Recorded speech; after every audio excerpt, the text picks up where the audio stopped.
3 months ago, I was asked by the team at Property Entrepreneur to go behind the scenes, lift the bonnet on Property Filter, share some insights on the leading principles we use to scale Property Filter as a business, the way we focus on enterprise value, the way we attract capital so that we can just go faster, build this amazing product to serve more people, find great deals faster, and do it in the best possible way. So these are principles like looking at your enterprise value, looking at licensing your own model, and lots of other principles around raising finance that you might use in your own business and find very valuable, and as well as showcasing a little bit what we are doing as a business in terms of our relationship with investors and things like that. This was 3 months ago. We slightly changed the tactic right now, but the principles are the same. But in the context of us raising finance at some point in the future, if it's something that's interesting, feel free to reach out. So I hope that you enjoyed this video, which is a bit different from the usual stuff. It really goes behind the scenes of what we're doing and shares some insights and information we normally don't share publicly. But I think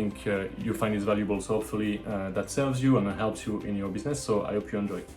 It is a former Property Entrepreneur of the Year award winner, the founder of Property Filter. Let's give a massive round of applause for Mr. Guillaume Black, ladies and gentlemen. Good afternoon, property entrepreneurs. So, yes, I'm Guillaume Black, co-founder and CEO at Property Filter. We help property investors, deal sourcers, and property entrepreneurs find great deals faster. And today I'm going to share with you how we went from jotting a few ugly notes in French in a journal to building an 8-figure business in a couple of years. How last November we were valued at 2 million. This summer we're looking at a 6 to 8 million valuation. And we're working. Thank you. But there's more, We're looking at a 20 million valuation at the end of next summer for an exit of 100 million in the next few years, 2027, 2028.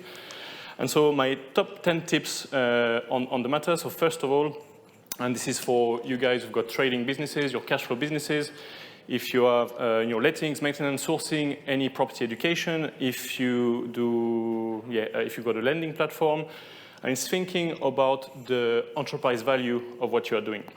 And the biggest mindset shift is not to focus on the money you make at the end of the month, but focus on the enterprise value you build in the long term for an exit. And then the money will take care of itself, basically. So in practice, your focus changed completely. And the first aspect is understanding what is this enterprise value. So it's going to be a multiplier of your EBITDA, so your income, your profits at the end. And if you take care of this, the money at the end of the month usually, takes care of itself. The value will come from your IP, your business model, so the way you do things.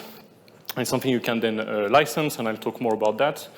Your mail list, so it took me way too long to understand this, but the bigger and the more engaged your mailing list is, the more people want to do deals. I've got a personal target this summer to bring down more people on the blueprint than YPN. This is, this is the kind of stuff we can do, and ultimately the enterprise value will come from adding different verticals. So there's a lot of you guys who've got property empires with you've got the lettings here, the maintenance there, and it's how each of these verticals can be multiplied in their own industry and bring an overall value to your business. So. Mo actually touched on leverage, so one of the leverage Mo looks at. So I'm going to go over more and all of the leverages. So Naval talks about labor, code, media, and capital. And actually, Alex and some others are using collaboration, code, content, and capital. So if I go over one of them at each time, so collaboration, there's 3 levels to that. So it's really, for us, it's a game changer. So first one is, are you a solo entrepreneur? Are you a co-founder? So it's in your setup. Are you alone in your own wealth dynamics kind of flow, trying to make everything work? Or are you leveraging complementary skill, complementary wealth dynamics into the setup at the outset? I'll tell you a bit more about that later. Level 2 is with your staff, your teams, and how you leverage your teams here and get people to collaborate. And again, I'll share a bit more on that. There's actually a blueprint that I learned this year. And thirdly, it's a collaboration within your industry, within this room, within other people. And for us, it's been a game changer. So we don't run ads. We don't. I do very little content, and ultimately we've been doubling every quarter, 6 quarters in a row in terms of the revenue, and this has all come from referral basically. So it's quite huge. Second one is code, and these you don't have to build your own softwares. This is a time where you really want to see these are all your systems, and the things you can leverage. So something I learned, definitely in the last couple of years is leverage the power of SaaS, so software as a service. So there are software companies that have spent millions into a solution that you can leverage for a few quid a month. So think, like Score App, from Daniel Presley, or indeed, Property Filter if you're looking for deals.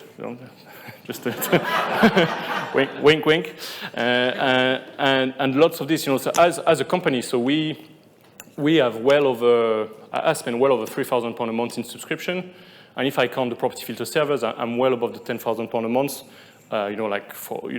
Just on subscription of services, and there's no amount of teams of VAs, that could do, what this does, So how much team member salary can you save, with the right system? Content, so I leave this to Chief Chris Moss. I won't comment more on that. We had a good session around it. And then capital, so again, Mo talked about this just earlier, and it's this is what allows you to pay for all this other thing here. And top tip number 3, so buy back your time. So the way we hired, so I struggled a lot with the idea of do nothing, delegate everything. As a mantra, it didn't stick with me, and I really struggled with it. And I understood this year, and one of my biggest lessons learned this year is that there's a blueprint in hiring, and there are steps, and it's you don't hire to grow, you hire to buy back your time. And that's been a big, big lesson for me. I got it from a book from Dan Martel, which is called Buy Back Your Time, good recommendation. And basically, if you're feeling stuck right now where you are, the chances are is because you are running between your inbox and your calendar, and this is where, the first level, and it took me way too long to get there, is to get someone, and thank you, Richard, and the team at Bavavoom, to get me someone who runs my inbox and runs my my calendar. And this allowed to free up chunks on my calendar that I can invest in more meaningful and income-generating tasks. And then the next step, you might find yourself that, you might feel like your business is stalling. And this is where there are some glitch in the delivery. You drop the ball and things like that. And this is where you need people to follow up on deals, so people to do like the sales progression on deals and things like that. All these things you need to do, and it's just, it's just sucking your life. Next stage. And this is where you get a lot of friction in your business because it's start and go, start, go. You build a marketing campaign, you generate lots of leads and sales, and then you focus on the delivery. And then you've got a marketing campaign, so you are between those two, delivery marketing, or sales, sales delivery. And at every time when you change activity, you've got this friction of kicking up the flywheel again and again. So then the best thing we can do at this stage is get someone in marketing to just have this continuity of this deal flow and a continuity of content coming out. And in the final stage, and in the hiring, the hiring sort of ladder, is to look at someone to do the sales for you. So you're the best salesperson of your business, but the value of your business will be capped by how much you can sell. So this is a time where, if you want to focus on your enterprise value, is getting someone to do the calls and the follow-up, from a sales perspective. Fourth tip, I want to introduce the concept of a J-curve. You might know of. So this is the art of burning money before we earn it, and this is where you prioritize speed over the immediate cash flow. And this is what Dan refers to as crossing the desert, from one commercial balance to another. So he talked about how he scaled multi-let, so this is exactly this. So typically you'll do this for scaling letting agencies, maintenance business, restaurants, and indeed software companies. And this is where you rely on the volume in the long run to give you, you've got this initial investment of capital or time, and then you're paid in the long run. And it's interesting, because we talk a lot about capital with these, but we don't talk, it's true for time as well. So if you're running like an education business, in property, and you are running, creating a course, so you spend a lot of time putting the course together, and then, it pays you in the long run. And are there some people running like masterminds groups or in property or places like that, Yeah.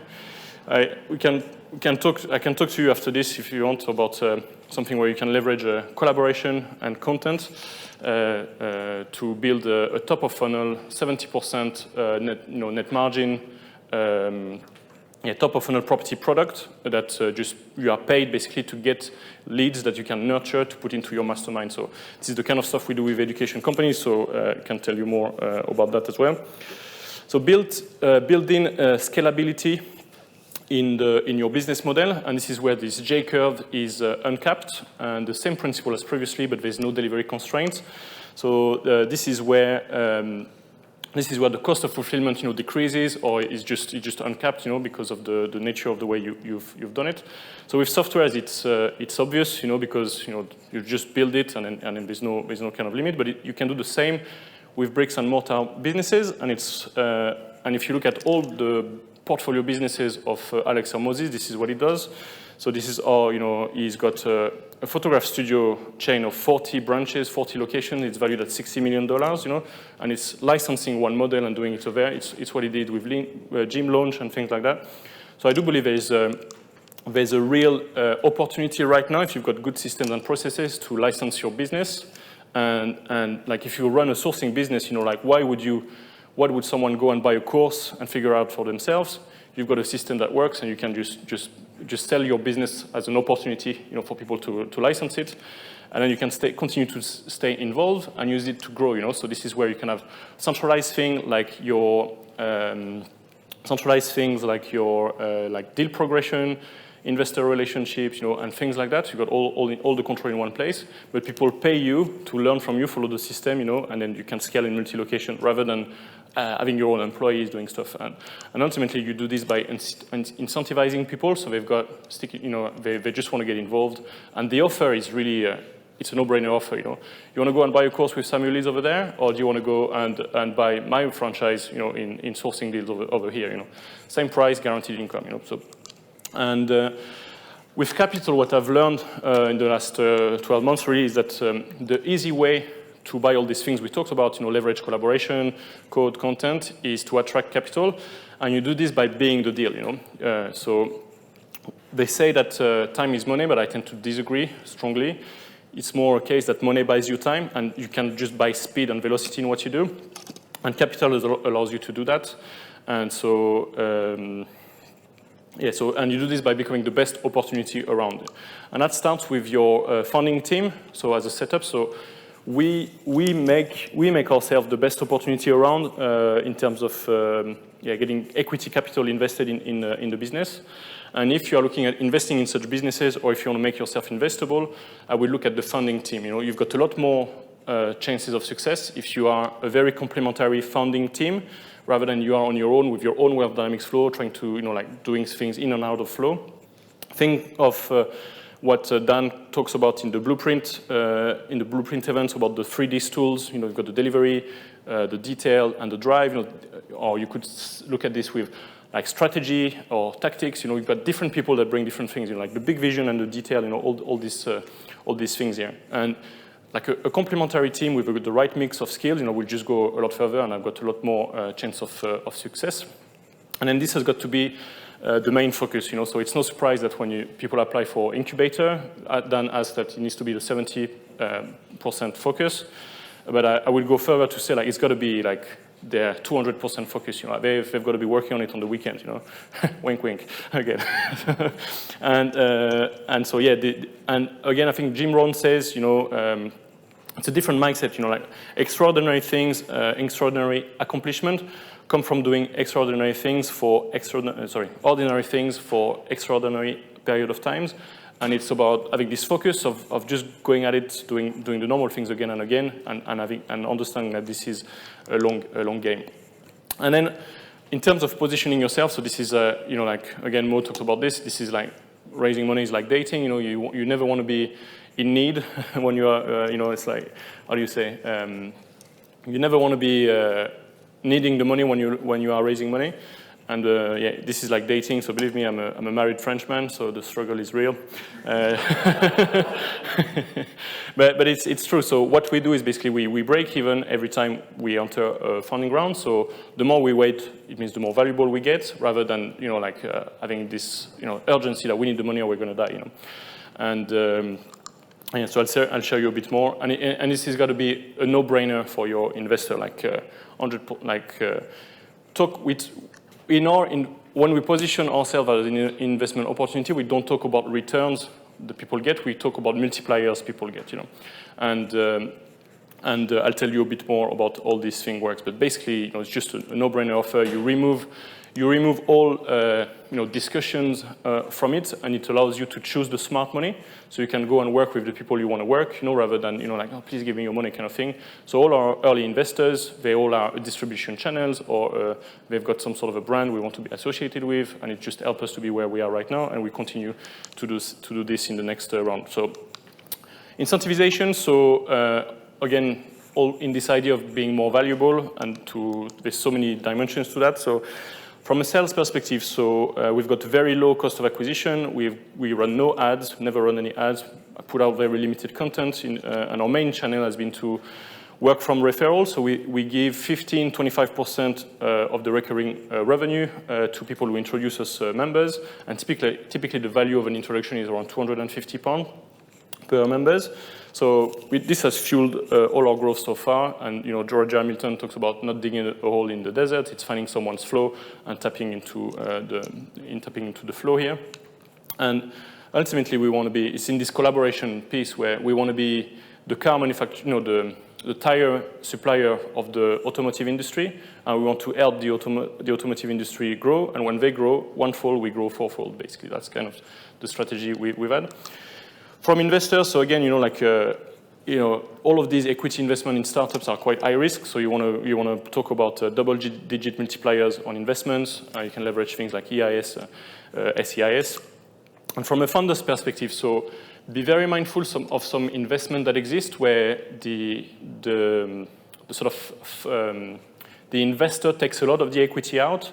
So the funders need to be incentivized enough to carry on, in the long term, because it's a long game, and there's a lot of ventures that have failed because the VCs and stuff they've took too much of the pie, and then why would someone bother? Why would the founder continue to work like they do and wake up in the night with ideas and think about it all the time if they're not going to have something at the end? So we've been quite strategic in the way we do our fundraising, so that at the end, the aim is that we are still between the three founders, majority shareholders, and it make it worthwhile, for us.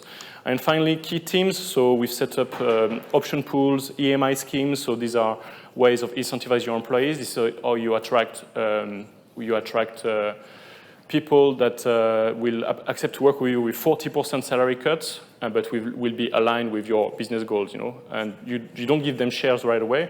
It's a mechanism where you've got vesting schedules and cliff period and so on, and they vest over a period of year. And going back to the J-curve, so what you really want to do is stack one of these J-curve after the other, so what we call internally the J-curve ladder blueprint. And again, the best time to raise money is when you don't need it. So at every time when you're doing a funding round, you want to be breaking even. And again, you cross the desert, from one commercial balance to the next one, and the next one, and the next one. So how we've done it, so initially we've bootstrapped Property Filter. So it was whatever it took. I bred my dog. I had lodgers paying developers directly, and I was waiting 80 hours a week, up to a point where we broke even and we could pay for the developers. Then I got some startup loans, which were debt, which allowed me to do the same, bootstrap, but draw a salary. All to the point where we grew and we were able to sustain salary of all the founding team and the first few employees. And then last November, we did our first seed funding round. And this is where we offer, we raised 150K last year, and then with SEIS, basically your investor get 50% of their money back in tax. This allows us to grow the team, buy back our time, grow the product and the service, all the way to where we are right now, where we broke even. And then the next stage is going to be the EIS round we are preparing now for this summer. So we're going to raise 600K this summer and leveraging some SEIS that is still available and EIS for the rest of the investors. And we'll do that until we break even at the end of next summer on quite a bigger enterprise value, and we'll go after private equity or VCs. And as a bonus on top, to stack on top of that, is that every year we claim R&D tax credit. So 30% of a lot of our costs in developers or me working on new technology on my salary comes back in cash from HMRC. So that works quite well. I'm going to share with you how to value your business like an opportunity and make it a no-brainer for at every stage. So we started with the exit from the end in mind, and we're a big data company. So People think we're a property software, but we're not. We're a big data company. Like the value is in the data we have is just crazy. And so we will attract a big data company multiplier, and then we bolt on AI and stuff like that, like we are doing right now. It's just gonna be crazy. So, and then we looked at the different verticals at the end, at the exit. So we've got a product for sourcers and investors right here. We're gonna have a product for agents. We're gonna have a product for surveyors, and then we're just gonna scale the total addressable market to all the mass market. Anybody selling or buying a property, there'll be some sort of thing where we can market to them directly, you know, and just get some revenue through that. And we identify like these 5 verticals, which will then be valued 10 million to 50 million, and then we'll exit, you know, all together we'll exit at 100 million on the other side. Which, you know, fast forward to the previous round we will need to do with VCs or private equity. They want 3 to 5 times multiplier on their money, so which means we need to call this when we will be worth 20 million next summer. Fast forward to where we are right now this summer on the Series A with the EIS. So we want to give our investors 3 to 5 times multiplier on their money until the next raise, or 15 to 20 times the multiplier on their money until the exit. And you know, if we look back to last November when we did our first raise, this is where we wanted to offer 3 to 6 times multiplier to our investors until the next round, which we achieved now. And then the target is still to multiply their money like 60 times to 100 times until the exit on the other side. So that's kind of all of this work. So we need to hit targets, we need to break even at every stage, but that's how it works. So, and in terms of every funding round, so how we go about it, so what we are doing right now, actually, with this Series A, so we just, it's a campaign, so you'll be familiar with the format. So first is this July, we've got 100K worth of SEIS, where we are starting to have discussions with what we call like lighthouse investors. So people, when people see them on the cap table, they're like, oh wow, you know, these guys have invested, you know, so I want part of this. So we're just starting to speak with some of those investors right now. And then in August, we're going to run a pre-sale, basically run where so the first one is like 5 individual, 20K. The second tranche in August will be 20 individuals, 10K. And this will be people in my network and Anif's network, basically at that stage. Wink, wink. And then in September, we'll do under the radar sales. So with our Property Filter members. And we know we've got commitment for quite a few of our clients, which means that we're going to have advocates everywhere. You know, like we're looking at like 200 of them, basically, to take a small bit. You know, £1,000 to £5,000, basically, or it's not capped, whatever they want. Which means that in October, when we go live on Cedars, you know, it's done before it even started, and we sold out, and then that's it. That's how we close the round. And so we've done all of those before. So this is it. So my top 10 tips on increasing the value of your enterprise and all the blueprints we use to get where we are and where we want to be. So yeah, let me know.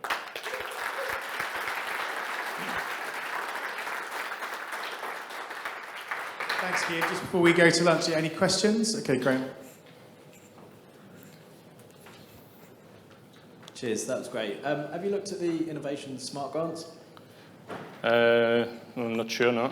So as an investor, you can, as you jump in, you can let us know all these things. Yeah, sure. Yeah. I think up to 500 grand potentially as a grant. So, okay.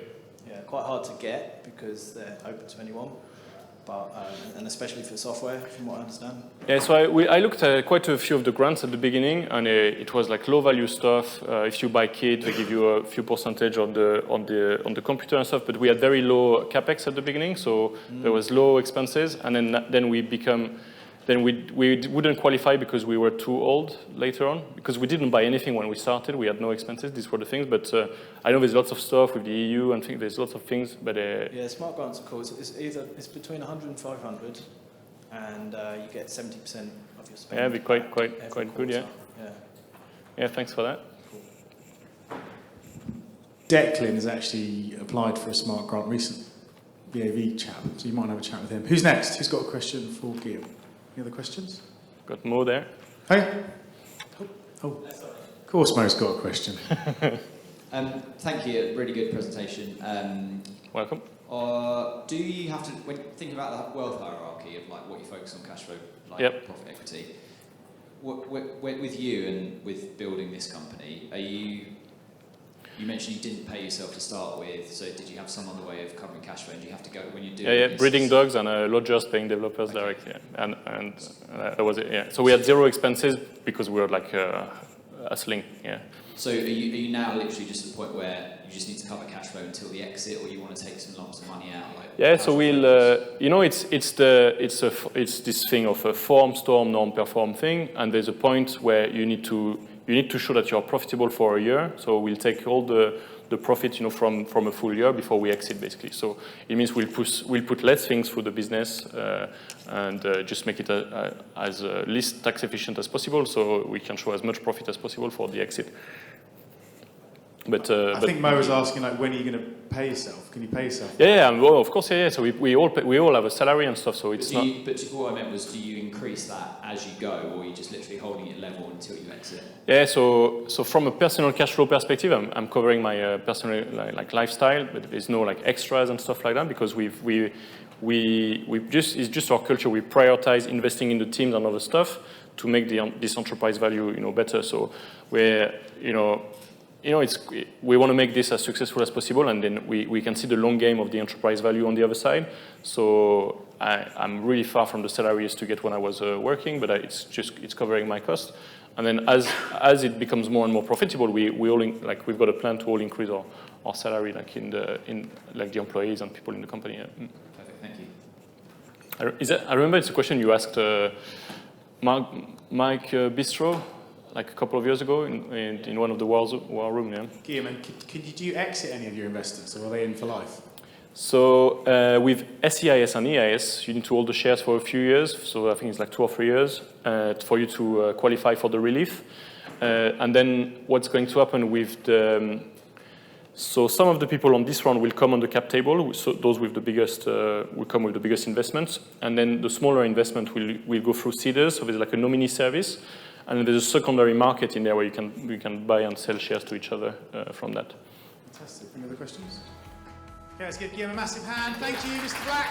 Thank you for watching. I hope you enjoyed this video, a bit different. We changed a little bit our strategy compared to when we recorded this a few months ago. But in the future, I'm really keen to do a private seeder round, so to involve the community and things like that. So if you think you'd like to own a little share of Property Filter sometime in the future, there's a form below just to register your interest. And like this, you'll be the first to know and you can take part together with our community of members. So if this is something for you, do fill the form, because this will not be published and shared publicly. So yeah, let us know and then we can do something. Thanks so much. I hope you enjoy and have a great day. Bye.